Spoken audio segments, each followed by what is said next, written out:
Good morning all. आज का हमारा विषय है प्राचीन अनुबंधन। प्राचीन अनुबंधन को जानने से पहले अनुबंधन का सामान्य अर्थ क्या होता है यह जानना आवश्यक है। इसको जानने के लिए यहाँ पर मैंने दो परिभाषाएं प्रस्तुत करी हैं। पहले इनको समझ लेते हैं। पहली परिभाषा है जेम्स ट्रेवर की, जो कहते हैं Conditioning is a process by which a response comes to be elicited by a stimulus, object or situation other than that to which it is the natural or normal response। यानी कि अनुबंधन वह प्रक्रिया है जिसमें एक उत्तेजना के द्वारा एक ऐसा प्रत्युत्तर प्रकट होता है जो कि उसका प्राकृतिक और सामान्य प्रत्युत्तर से अलग है। इसी प्रकार एनसाइक्लोपीडिया ब्रिटानिका में जो कंडीशनिंग की परिभाषा दी गई है वो है conditioning is a form of learning in which either a given stimulus or signal becomes increasingly effective in evoking a response or a response occurs with increasing regularity in a well specified and stable environment। अर्थात conditioning या अनुबंधन सीखने का एक ऐसा प्रकार है जिसमें या तो एक उद्दीपक या संकेत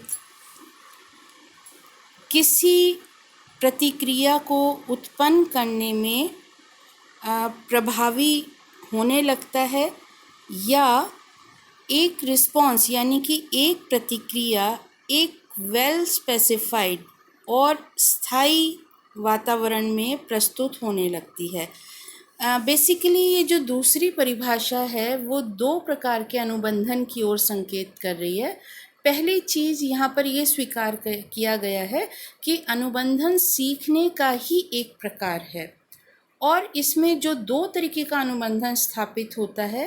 पहले अनुबंधन में क्या होता है कि एक उद्दीपक, एक नया उद्दीपक किसी ऐसी प्रतिक्रिया को निकालने में प्रभावी सिद्ध हो जाता है जो कि उस नए उद्दीपक के लिए प्राकृतिक प्रतिक्रिया नहीं है।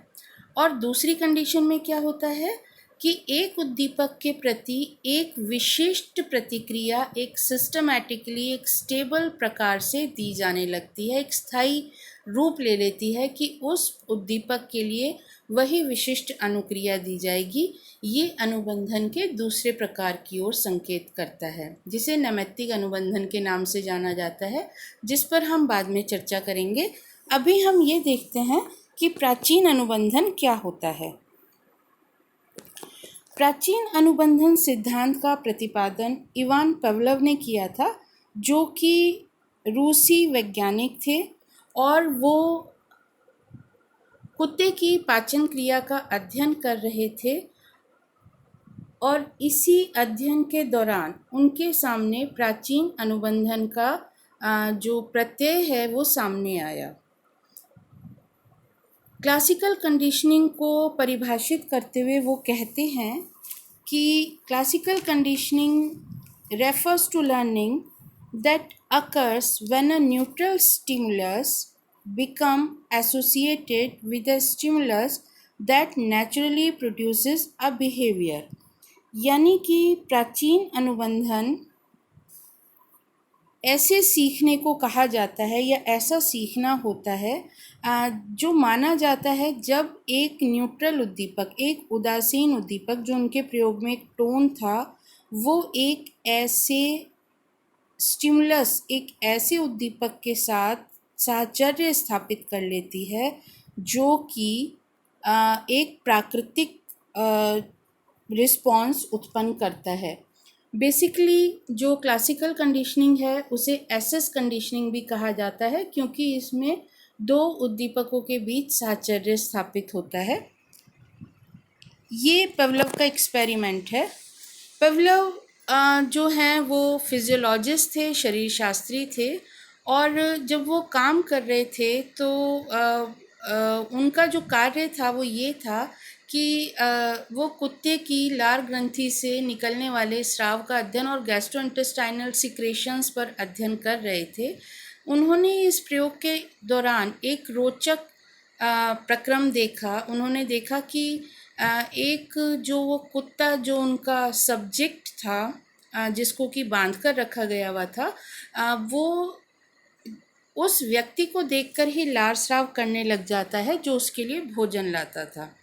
तो उन्हें इसमें कुछ रोचक सा लगा, क्योंकि एक व्यक्ति को देखकर लार स्राव करना कोई सामान्य रिस्पॉन्स नहीं है।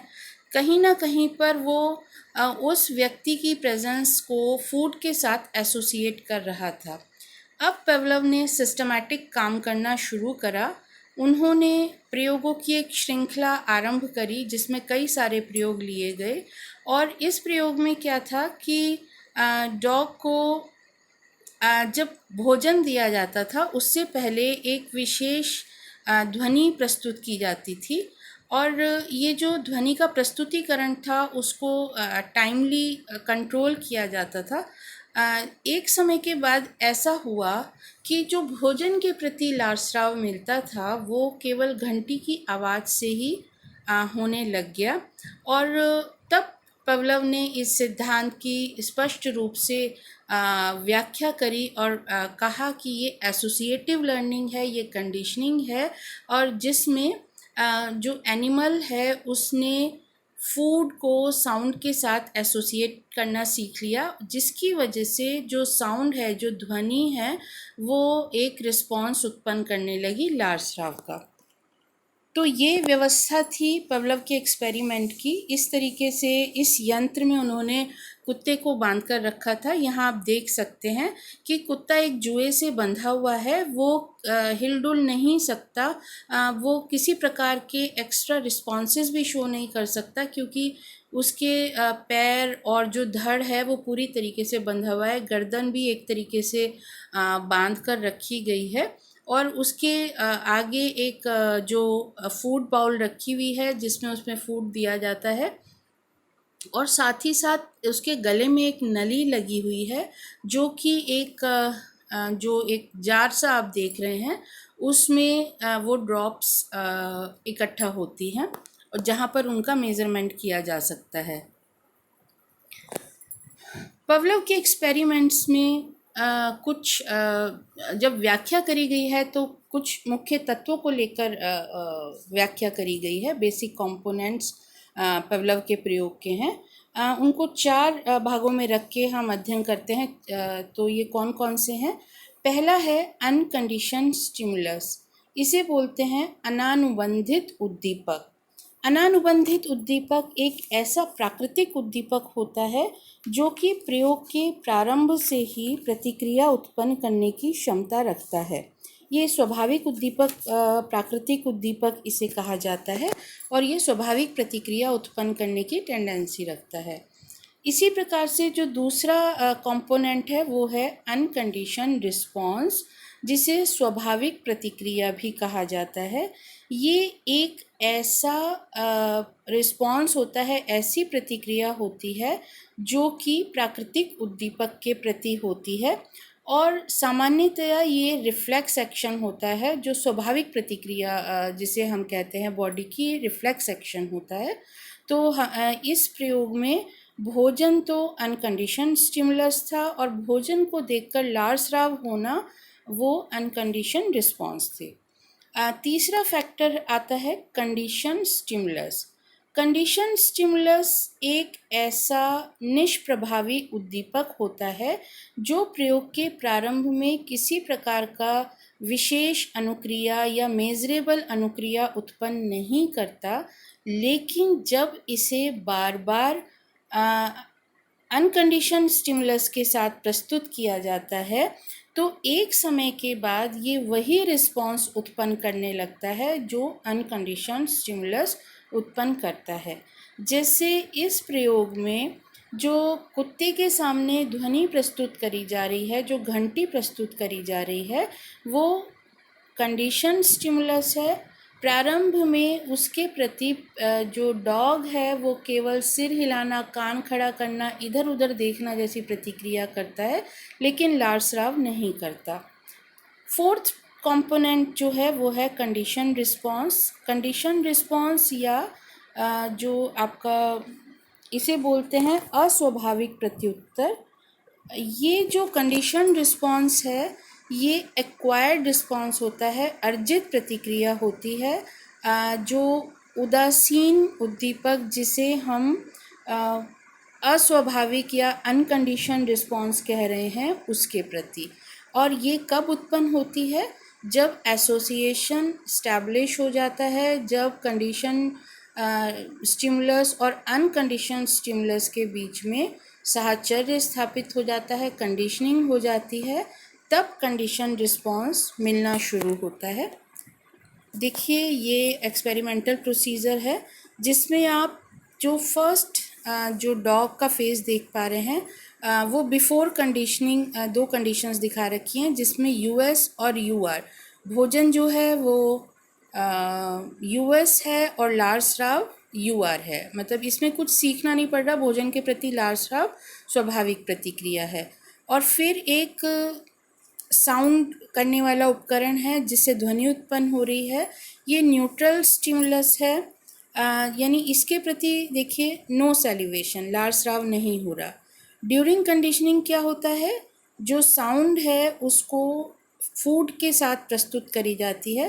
प्रारंभ में ये जो लार्स राव हो रहा है ये फूड के प्रति ही हो रहा है, भोजन के प्रति हो रहा है, लेकिन जब बार बार फूड के साथ साउंड प्रस्तुत करी जा रही है तो एक समय के बाद आफ्टर कंडीशनिंग कुत्ता जो है वो घंटी की ध्वनि सुनकर ही लार्स राव शुरू कर देता है। ये देखिए डायग्राम है। बिफोर कंडीशनिंग ये जो प्लान था, जो प्रोसीजर एक्सपेरिमेंटल प्रोसीजर का प्लान जो है वो ये है। बिफोर कंडीशनिंग क्या स्टेटस है, यूसीएस के लिए यूसीआर मिल रहा है, यानी मीट पाउडर के प्रति सैलिवेशन लार्स राव मिल रहा है। और न्यूट्रल स्टिमुलस जो कि टोन थी, जो साउंड थी घंटी की, उसके प्रति ओरिएंटिंग रिस्पॉन्स, यानी कि बस कुत्ता उसको समझने की कोशिश कर रहा है कि ध्वनि कहाँ से आ रही है, लेकिन लार्स राव नहीं मिल रहा। फेज़ 2 यानी कि जो दूसरा चरण है प्रयोग का, उसमें न्यूट्रल स्टिमुलस यानी कि जो नवीन उद्दीपक है, जो उदासीन उद्दीपक है, उसके बाद भोजन प्रस्तुत किया जाता है। और फिर भोजन को देख के कुत्ता जो है लार्स राव करता है। धीरे धीरे जब कई प्रयासों में इस प्रकार से किया जाता है और जब एक्सपेरिमेंटर को लगता है कंडीशनिंग स्टैब्लिश हो गई है, तब वो भोजन प्रस्तुत करना बंद करने लगता है। और यहाँ पर फेज़ 3 वाली सिचुएशन आती है आफ्टर कंडीशनिंग, जबकि कंडीशन स्टिमुलस यानी कि टोन के प्रति भी कंडीशन रिस्पॉन्स यानी कि सैलिवेशन मिलने लग जाता है, यानी कि एसोसिएशन स्टैब्लिश हो गया। अभी तक जो प्रयोग का जो प्रक्रिया आपने देखी उसमें आपको ये बात अच्छी तरीके से समझ में आ गई होगी कि अनुबंधन स्थापित करने के लिए जो प्राकृतिक उद्दीपक है और जो नया उद्दीपक है, उन दोनों के बीच में समय अंतराल कितना हो ये इस पर बहुत प्रभाव डालेगा। तो जो पवलोवियन कंडीशनिंग है जिसे हम प्राचीन अनुबंधन कह रहे हैं, इसमें अलग अलग तरीके की व्यवस्था में जो सब्जेक्ट है उसके सामने CS एंड UCS की पेयरिंग करके प्रस्तुत की गई और जो अनुबंधन प्रक्रिया है उसका अध्ययन किया गया। तो ये 4 प्रकार की व्यवस्थाएं हैं। पहली व्यवस्था है डिलेड कंडीशनिंग, जिसे हिंदी में विलंबित अनुबंधन कहते हैं। दूसरा ट्रेस कंडीशनिंग, चिन्ह अनुबंधन। फिर साइमल्टेनियस कंडीशनिंग जिसे समकालीन अनुबंधन कहा जाता है। और अंतिम है बैकवर्ड कंडीशनिंग जिसे पृष्ठानुमुखी अनुबंधन कहा जाता है। अब हम देखेंगे कि क्या किस तरीके से अनुबंधन होता है। देखिए लेफ़्ट साइड में मैंने डायग्राम बना रखा है और यहाँ से मैं आपको समझाती हूँ। पहला जो प्रकार है डिले कंडीशनिंग, जो ऊपर वाली लाइन है वो CS की है। CS यानी कंडीशन स्टिमुलस जो कि नवीन उद्दीपक है, और जो निचली लाइन है वो US की है, यानी कि अनकंडीशन स्टिमुलस जो कि हमारे प्रयोग में भोजन है। जहाँ से लाइन ऊपर की तरफ जाना शुरू हो रही है वो प्रेजेंटेशन शुरू करने की इंडिकेशन है। जो जैसे सी एस बजना जो बेल है वो बजनी स्टार्ट हुई, और जहाँ पर ये लाइन वापस डाउन जा रही है इसका मतलब यहाँ इसे ऑफसेट कहा जाएगा, यानी कि यहाँ पर जो साउंड है वो देना बंद कर दिया गया। इसी प्रकार से जो यूएस वाली लाइन है वो ऑनसेट या इतने समय में फूड दिया जा रहा है, और जब नीचे की ओर आ रही है उसका मतलब है ऑफसेट, यानी कि फूड देना बंद कर दिया जा रहा है। तो ये जो अप डाउन जो लाइंस जा रही है उसका मतलब प्रेजेंटेशन टाइम कितना है, सी एस बेल का प्रेजेंटेशन टाइम, और जो यूएस जहाँ पे लिखा हुआ है वो फूड का प्रेजेंटेशन टाइम। ओके, अब हम देखते हैं कौन कौन सी व्यवस्थाएं हैं। पहली व्यवस्था है डिलेड कंडीशनिंग। डिलेड कंडीशनिंग में जो सी एस है वो यू सी एस से पहले देना प्रस्तुत किया जाता है, पहले से देना शुरू किया जाता है, और थोड़े समय बाद फूड देना शुरू कर दिया जाता है, और जो दोनों की समाप्ति है वो एक ही बिंदु पर होती है। ट्रेस कंडीशनिंग या चिन्ह अनुबंधन में क्या होता है कि सी एस यानी कि बेल जो भी साउंड है वो देनी शुरू कर दी और थोड़े समय के बाद बंद हो गई। जब वो बंद हो गई उसके बाद फूड देना शुरू किया जाता है और फिर वो उसका ऑफसेट होता है। साइमल्टेनियस या समकालिक अनुबंधन में क्या होता है कि सी एस और यू सी एस यानी कि फूड और बेल दोनों साथ देना शुरू होते हैं और साथ ही बंद हो जाते हैं। बैकवर्ड कंडीशनिंग ये सबसे कठिन अनुबंधन का जो प्रकार है वो ये है। बैकवर्ड कंडीशनिंग में यूएस यानी कि फूड पहले दिया जा रहा है, और जब फूड देना बंद कर दिया जा रहा है तब बेल की साउंड हो रही है। जो सी एस है वो बाद में प्रस्तुत किया जा रहा है। सामान्यतः ये देखा जाता है कि जो डिलेड कंडीशनिंग है उसमें कंडीशनिंग सबसे जल्दी इस्टेब्लिश होती है और प्रभावी होती है, क्योंकि जो सब्जेक्ट है वो ये समझ जाता है कि जब बेल बजनी शुरू हो रही है उसके बाद वो मेंटली प्रिपेयर हो जाता है और साथ ही फूड आ रहा है तो वो उसका एसोसिएशन इस्टेब्लिश कर लेता है। और जो बाकी के अन्य प्रकार हैं उसमें कंडीशनिंग कम प्रभावी होती है, देर से होती है, क्योंकि इसमें जो एक एसोसिएशन बिल्ड करने में सब्जेक्ट को थोड़ा सा टाइम लगता है। जैसे ट्रेस कंडीशनिंग में भी जो बेल बजना बंद हो गई है उसके बाद फूड मिल रहा है, तो वो ट्रेस कंडीशनिंग में टाइमिंग कितनी देर बाद आ रही है। यदि थोड़ा सा ही टाइम है, शॉर्ट गैप है, तो आसानी से फिर भी कंडीशनिंग स्टैब्लिश हो जाएगी, लेकिन यदि ये टाइम गैप ज़्यादा हो जाता है तो कंडीशनिंग स्टैब्लिश होने में टाइम लगता है। साइमल्टेनियस कंडीशनिंग में कहा जा सकता है कि वो फूड खाने में ही बिज़ी हो जाता है और शायद उतनी जल्दी स्टैब्लिश कंडीशनिंग नहीं कर पाता। और जो बैकवर्ड कंडीशनिंग, जैसा कि मैं आपको पहले ही बता चुकी हूँ कि ये सबसे जटिल प्रक्रिया है, इसमें अनुबंधन देर से इस्टेब्लिश होता है, और जब एक बार सब्जेक्ट नॉर्मल तरीके से कंडीशनिंग इस्टेब्लिश कर पाता है उसके बाद ही बैकवर्ड कंडीशनिंग में सक्सेस मिल पाती है, क्योंकि वो एसोसिएशन कहीं ना कहीं पे वो समझ जाता है। तो ये जो है ये था टेम्पोरल रिलेशनशिप। बाकी प्राचीन अनुबंधन में और क्या क्या प्रक्रियाएं होती हैं वो हम आगे के लेक्चर में देखेंगे। अभी के लिए धन्यवाद।